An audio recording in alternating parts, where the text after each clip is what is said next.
Hello students, मैं विशाल गुप्ता आपका teacher. कैसे हो आप सब स्टूडेंट्स? इस वीडियो में मैं आपको क्लास 12 सब्जेक्ट बिजनेस स्टडीज़ का जो हमारा चैप्टर है कंट्रोलिंग का, उसकी केस स्टडीज़ आगे कंटिन्यू कराने जा रहा हूं। तो स्टूडेंट्स स्टार्ट करते हैं इसके क्वेश्चन नंबर 1 से।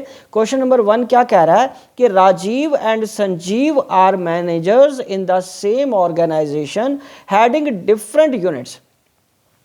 While discussing about the functions of the management, Rajiv says that planning is looking ahead whereas controlling is looking back. But Sanjeev कहता है you are wrong because planning is looking back and whereas controlling is looking ahead. Both are giving reasons in favor of their statement. Explain the possible reasons given by both and justify who is correct.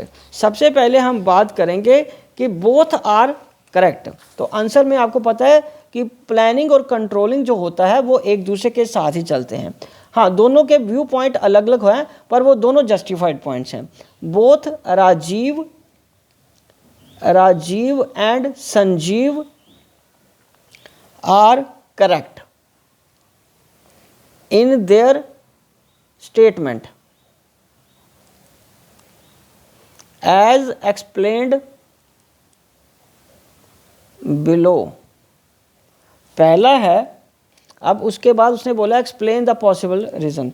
Explain the following reason कैसे पता चलेगा? वो पहले है planning is considered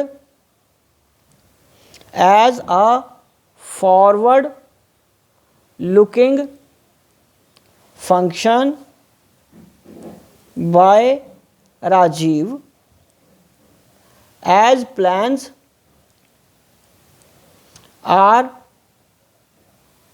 are made for the future. ठीक है बच्चों. दूसरा पॉइंट है planning may be considered as a backward looking function by Rajiv as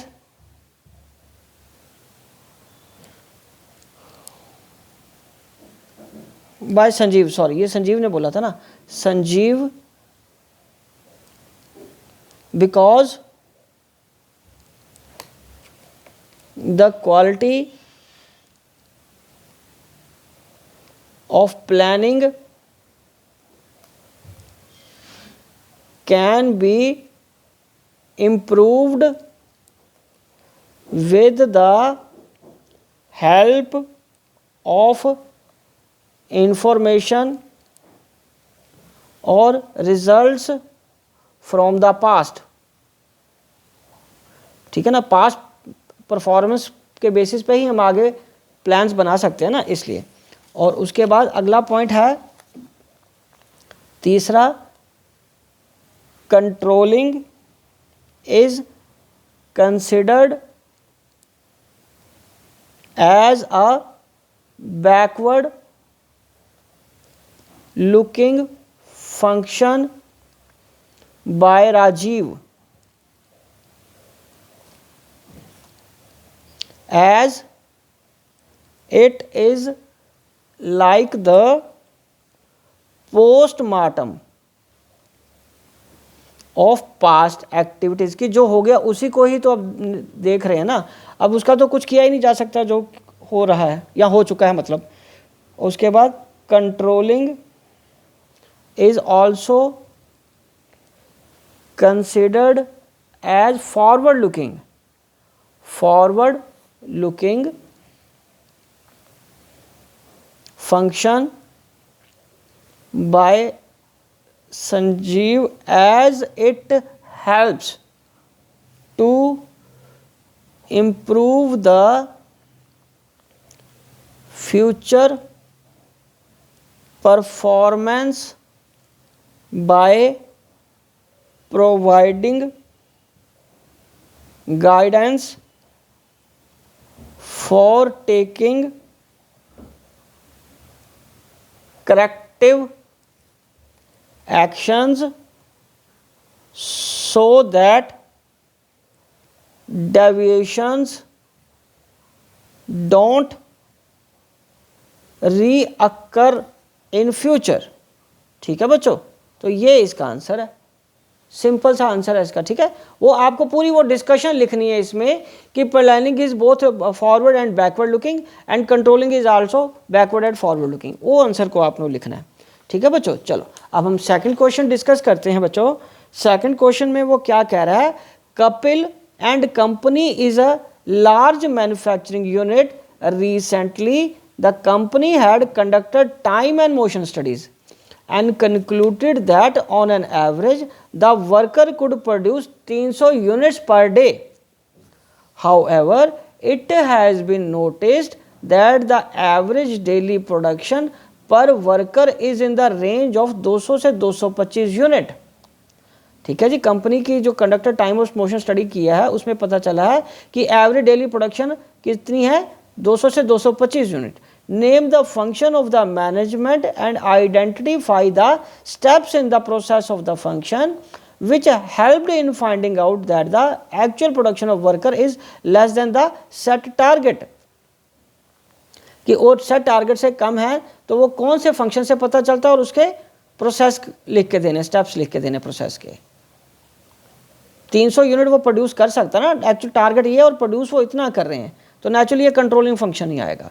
सो उसके बाद to complete the process of function identified in here one and to ensure performance as per the time and motion studies explain what further steps manager has to take, कि manager को और क्या step लेने पड़ेंगे।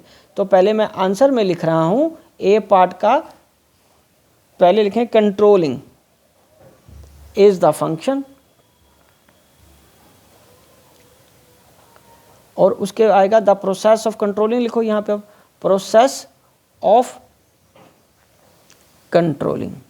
Process of controlling में पहला step क्या है बच्चों, setting up the standards, setting up the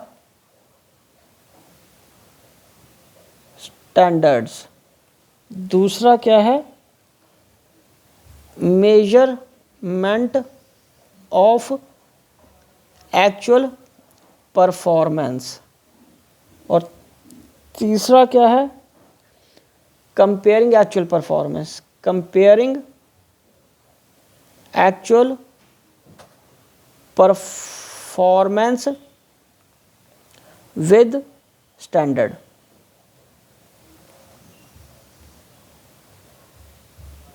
ठीक है जी, और चौथा क्या है, एनालाइजिंग द डेविएशन,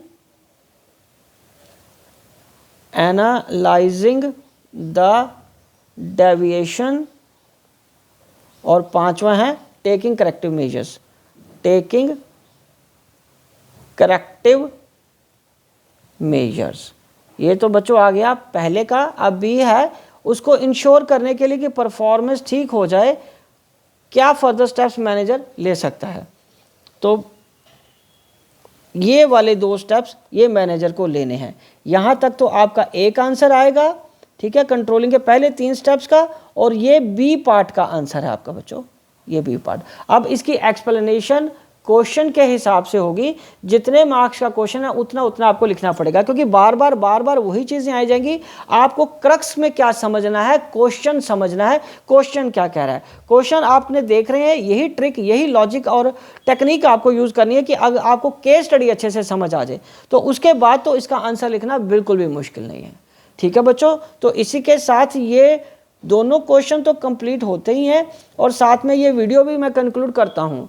आप इस मेरे चैनल को सब्सक्राइब करके वीडियोस देखते रहिए और अपना कोर्स कंप्लीट करते रहिए, और बाकी चैप्टर के वीडियो के लिए क्लास 12 बिजनेस स्टडीज़ की प्लेलिस्ट में जाके बाकी चैप्टर के केस स्टडीज़, लेक्चर्स, नोट्स और वीडियोस देख लीजिए। ओके जी, विशिंग यू गुड लक।